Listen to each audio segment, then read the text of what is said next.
you will be a movie star. Well, I want to try that cheesecake. Go for it. It's good. Make sure you get the chunks. Okay. Yeah. I do think that their cheesecake I like better than Cold Stone.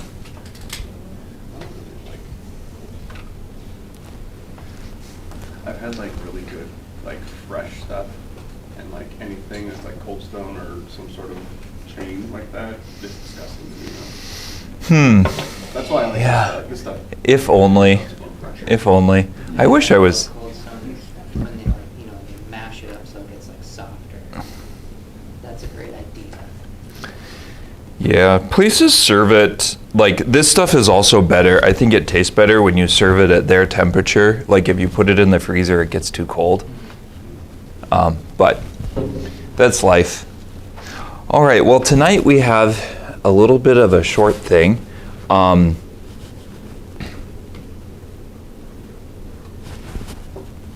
trying to think. I meant to send an email in the last week and then totally spaced it out and then didn't do it. So maybe at the end we'll talk about the rite of welcome and how we'll do that. And then Corey mentioned the genius that should be thinking of your sponsor and your saint and those kind of things. I guess we should also talk about scheduling for confession and stuff. So I can do that. We can do that at the end. So the first thing, since a bunch of you guys were looking at it already, I put together a list over the years of just some different possibilities for Lent. Or if you were here on Sunday, maybe, perfect. Corey read my mind. We, this year, are doing like a Lenten bingo thing, which is kind of neat. It has lots of different ideas on it. If you have kids in religious education or those kind of things, they probably brought one home already. Catholic schools, we sent it. But just some different ideas. So in Catholicism, when I was growing up, Lent was a season where you give something up. And that was like what you did, and that was about the extent of it. And you give up meat on Fridays. But part of it is that Lent can be a fuller vision. Like there's a bigger reality as to what Lent can be and different things that we can do. So the bingo is one of them that has lots of different ideas in different directions. Some of them are like attending Mass, and some of them are prayer, and some of them are ways that you can reach out to people. This list is something that I need to revise and look at, but just to think through some things that you might want to do for Lent, again, that are a little bit of a fuller vision. Some of them are kind of fun, like reading through a book of the Bible in one sitting. Like actually read a book in the Bible like it's a book and not just a Bible where you read a few verses and stop. You get a different feel for it. You can look through some of them. But they're just the idea is just some different options of things that you can do that would help you enter into the season of Lent. Traditionally, Lent is associated with prayer and fasting and almsgiving. The sort of three great practices.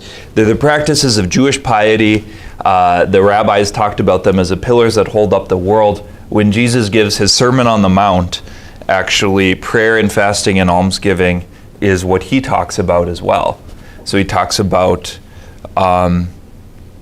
his famous line, when you pray, go to your room and pray to your Father in secret. When you fast, don't be like the hypocrites. When you give alms, don't attract attention to yourself. Those are three important things that he does right in a row, even in the Sermon on the Mount. And that's where Catholicism, and I would say scriptural Christianity, draws this for the season of Lent from. Fasting is one that can be like fasting. Part of the purpose of fasting is to work against your self-will. So giving up things can be important, but sometimes doing things can be better. You know, like a great one that would be for a lot of people very, very penitential is to work on being early. Like in a sense, to give up being late, to show up 10 minutes early instead of, you know, to get going faster. Like that doesn't sound like a fasting thing. It's not giving up something. But if you're in that situation, you know that like, well, if I'm going to be early, then the dominoes start falling. And that means things like this morning when I had to prepare fruit and stuff for Bible study, because we also had a Mardi Gras celebration there. And so it meant that I had to get up like 20 minutes earlier than I usually do, or than I like to. But that can be a good one. Sometimes people do things like give up alcohol or coffee for all of Lent. Part of fasting also should be that you should not give up things that make everyone around you miserable.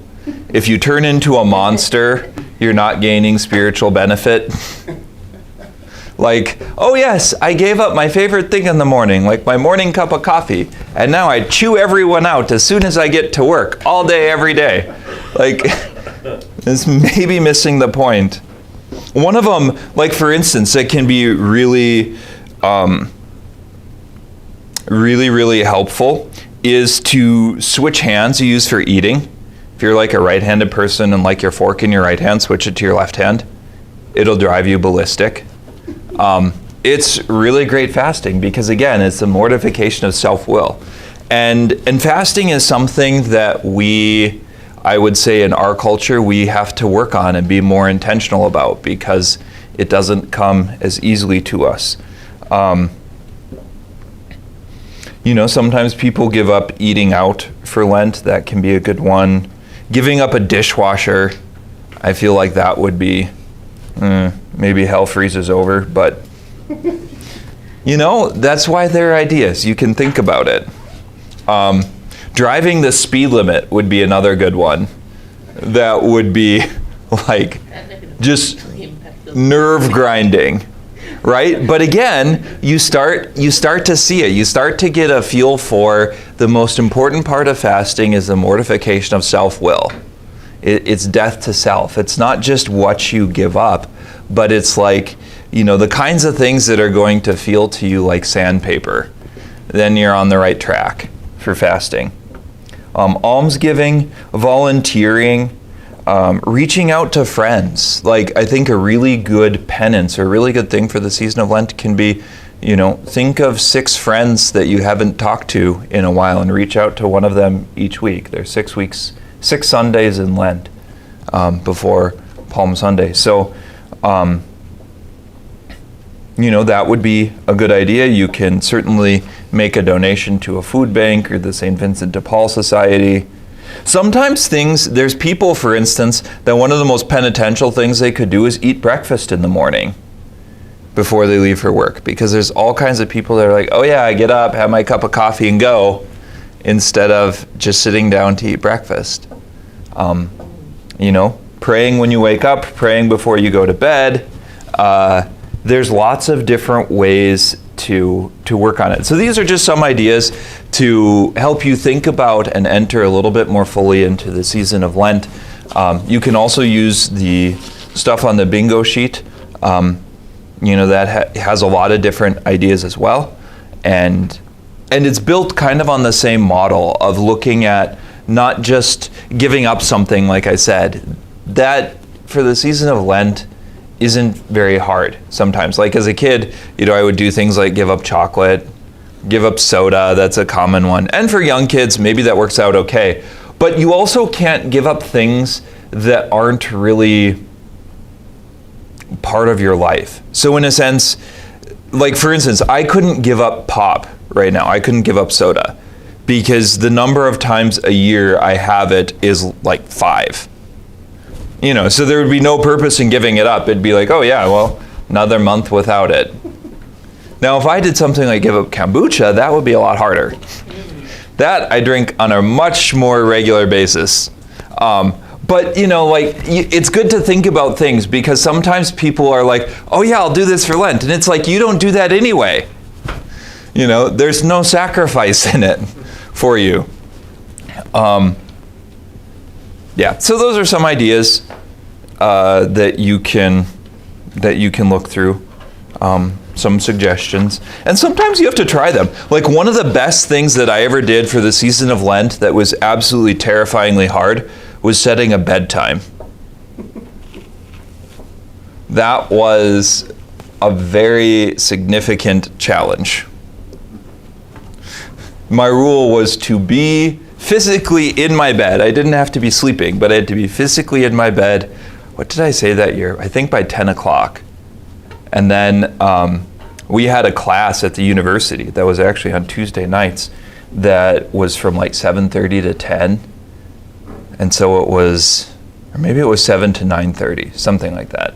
But it was late, and sometimes we didn't get back until almost 10 o'clock, and then be like trying to move too quickly, and realized on that day I needed like 10 extra minutes just to calm down after a class and get all my stuff off, sort of wind down for the end of the day. But that was probably one of the best penances I ever did, was just setting a bedtime. And it sounds really innocuous until you try it. Sometimes with kids it doesn't work very well because, duty can call. A great one, for instance, is what are the chores that you always delay and you're like, I'll do it later? Again, that's a really good thing to put at the top of your list for the season of Lent. The stuff where it's just like your least favorite thing to do. If it was a different time of year, I could mow grass for the season of Lent. I don't like mowing lawn. Like, I'd rather take out a lawn and put in AstroTurf and just look at it. It's always the same height. You don't have to, I don't know, I just don't like lawns. That's life. You have things that you don't like too. But thankfully it's the wrong time of year, so I don't have to mow lawn for Lent. That I don't mind as much as mowing lawn. But part of the stuff behind the season is this idea that faith is meant to embrace the whole person. That faith is something that you do not just spiritually, but that is meant to be part of all of your life. And so for those of you, coming from a Protestant tradition, you'll kind of feel some of this, because in Catholicism, faith is meant to be a lot more tangible.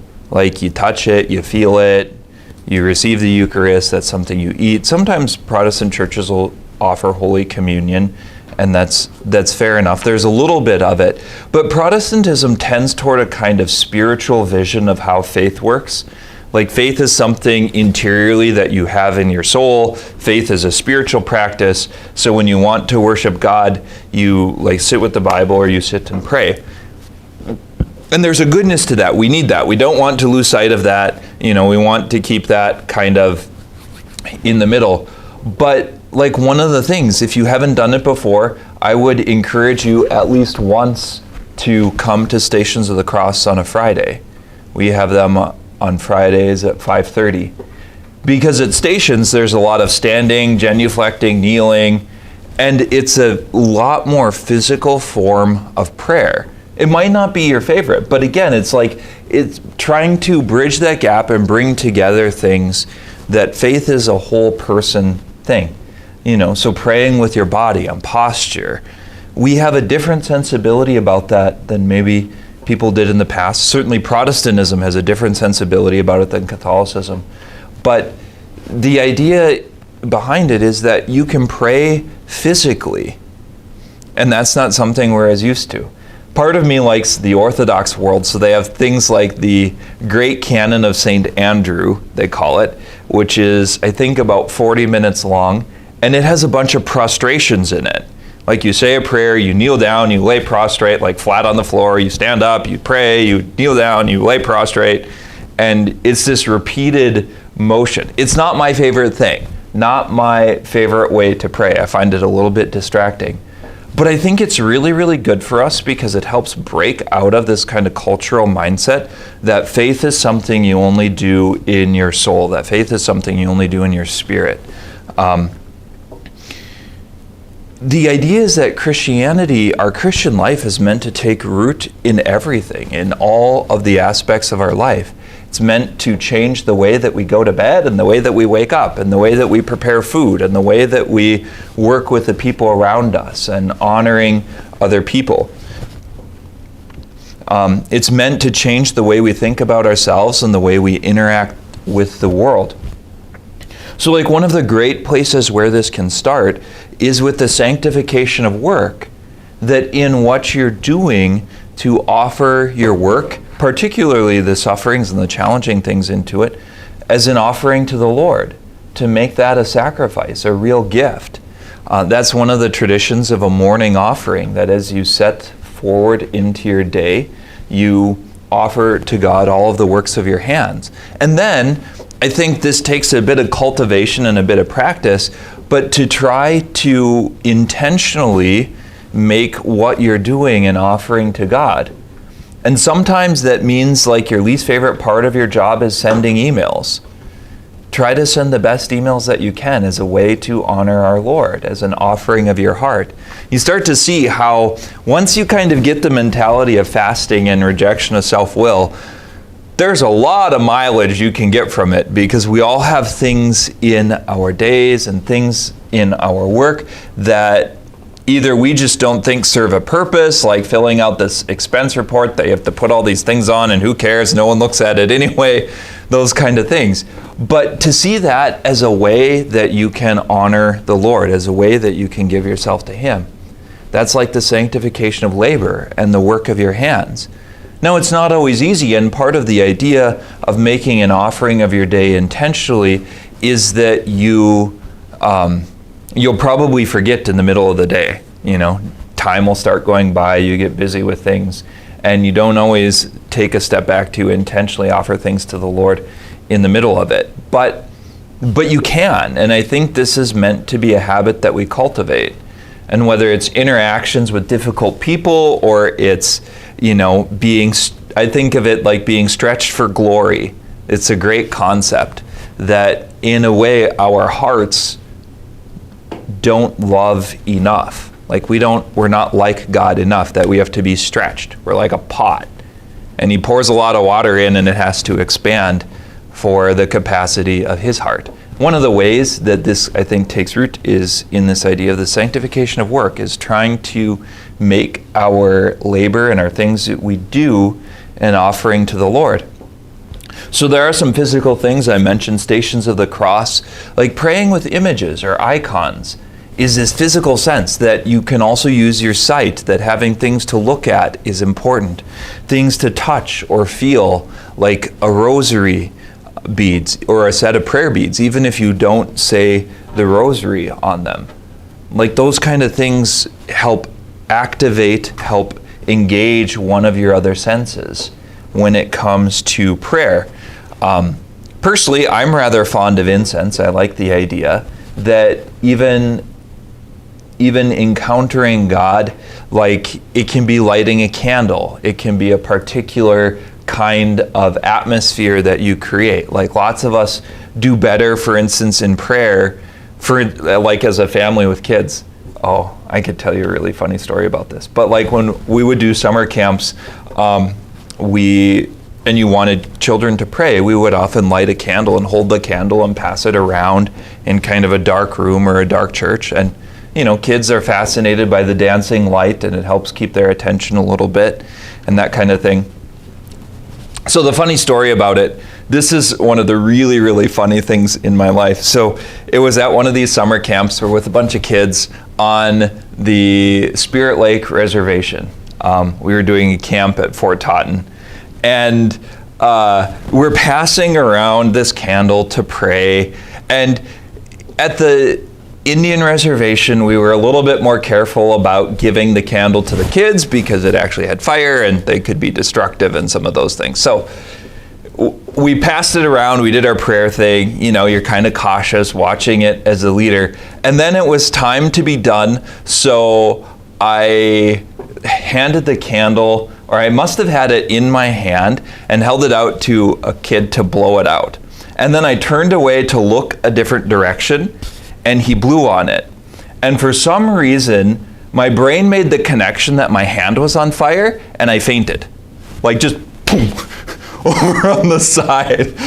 And the kid was like, the whole church just, what happened?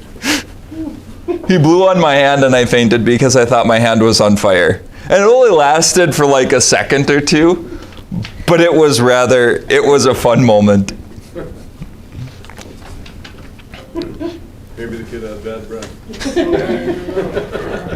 In this case, it wasn't the kid at all. It was just one of those things where it's like, because I wasn't watching them, I had turned to look a different direction and felt that on my hand. It's like my brain drew the wrong conclusion, and I just, boom. Yeah. There's some funny things that happen in life. So, but having things like incense, like candles, you can get oil blessed using holy water, like the connection to baptism. Pictures can be blessed. Those kinds of things. Like we're given these things to interact with, to touch and to feel. And this is a sense that I think we can grow into. There's really, really beautiful things. There's really, really beautiful places. Many of the great churches of Europe, for instance, were places of pilgrimage that were kind of founded on this idea. People wanted to come and be close to a particular saint or close to something from the life of Jesus. Like one of the great ones in Rome at a church called St. Mary Major is the cradle that Jesus was in at the Nativity. Like that's the major relic of the church. They have it under the altar. It's kind of held together with a bunch of iron and steel and stuff, but it's still there. Or some of the relics of the Passion of Jesus are at Santa Croce in Rome. It's the Church of the Holy Cross. And there's things like that where they brought them, these become great places of pilgrimage. I mean, one of the great stories that is just bananas and speaks to the devotion of some people, I think it was Saint Helena, the mother of Constantine. So they found these steps that Jesus had walked on for part of his passion. They become called the Spanish Steps.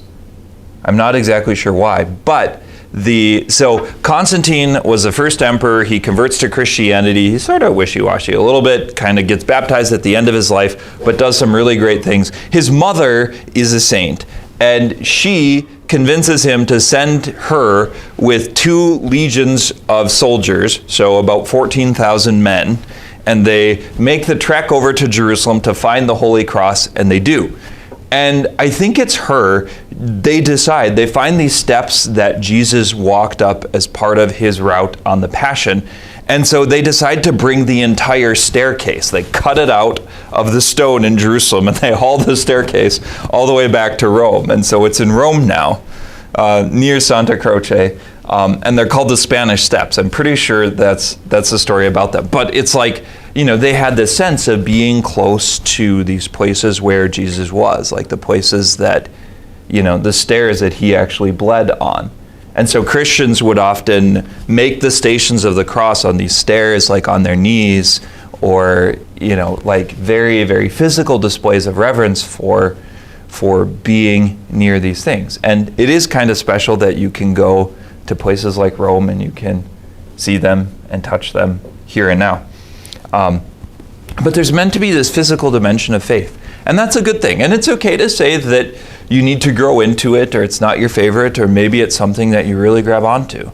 Like, part of it is, once you start the journey of Christianity, and once you start the journey of Catholicism, even by extension, there's a lot of different places and ways that it can grow. If you think of a vine or a tree, it can put forth new blossoms and new roots and adapt to new situations. So there's some of those physical things. There's also a cultural dimension to faith. And this is something that we've lost a little bit of. This is part of the reason why I thought it would be good to celebrate Mardi Gras a little bit, is in the United States, especially as Catholic immigrants were coming, there was this idea of forced homogenization. Like they wanted to eliminate lots of these cultural practices so that people would be united and be American. And there's a goodness to that you're leaving something behind to come to the United States. But it kind of went quite far in some cases.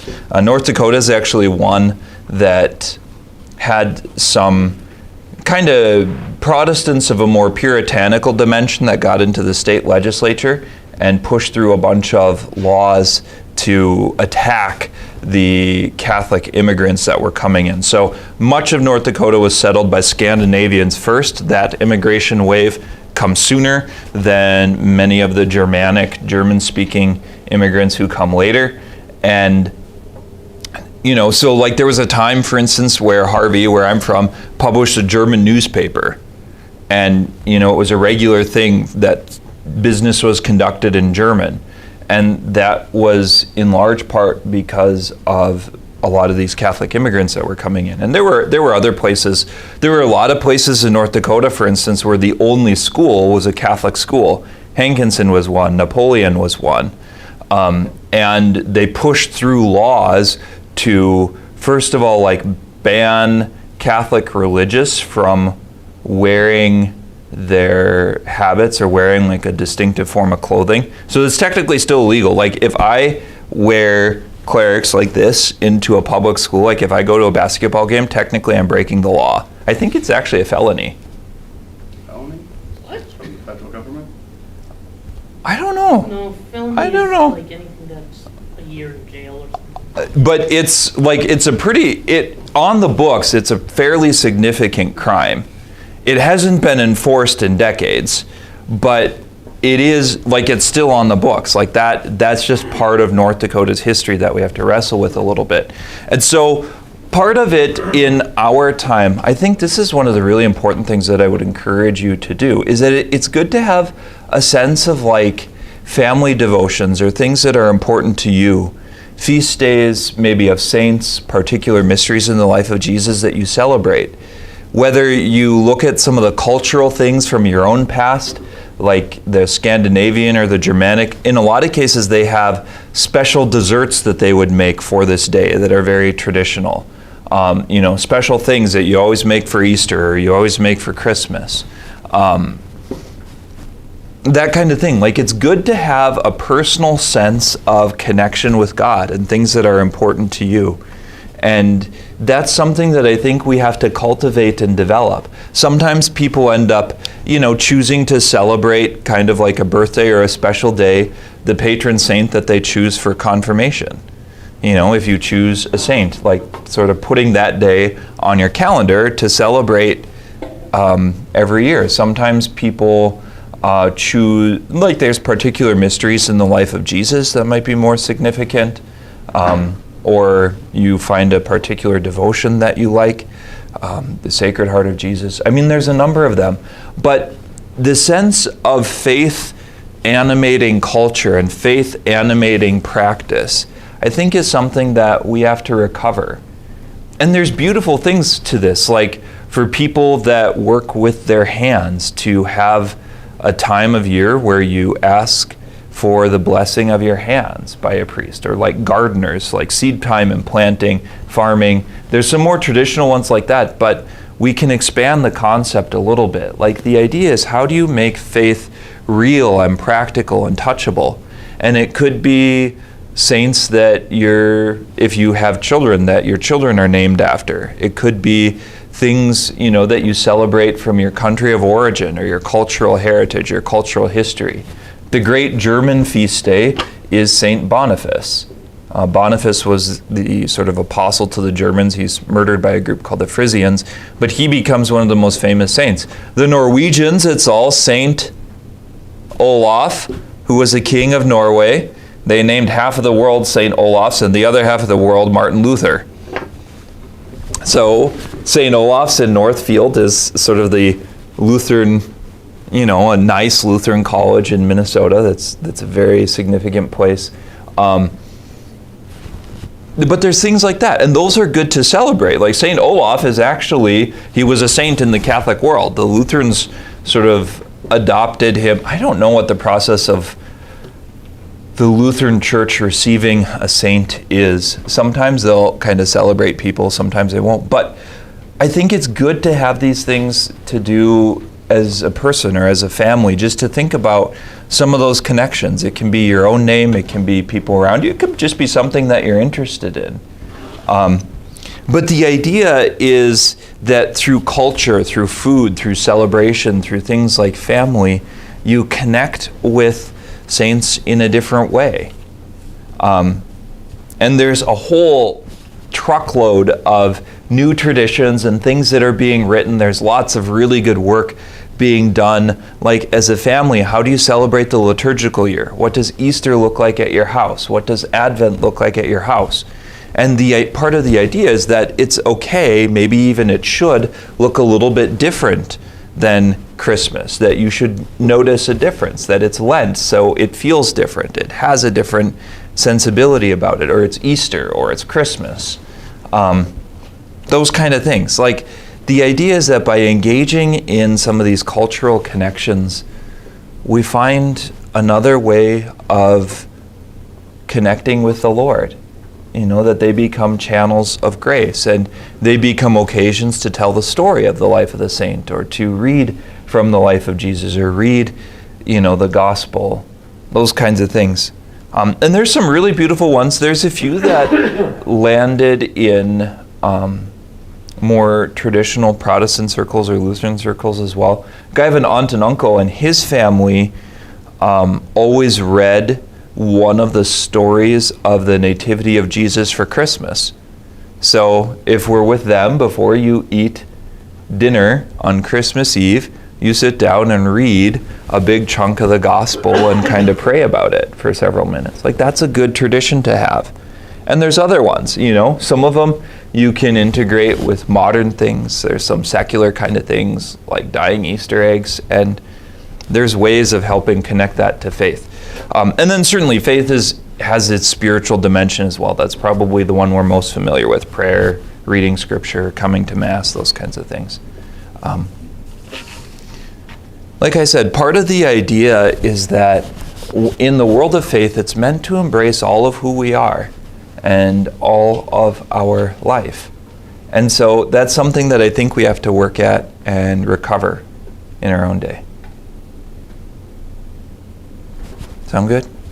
Sound good? Yay!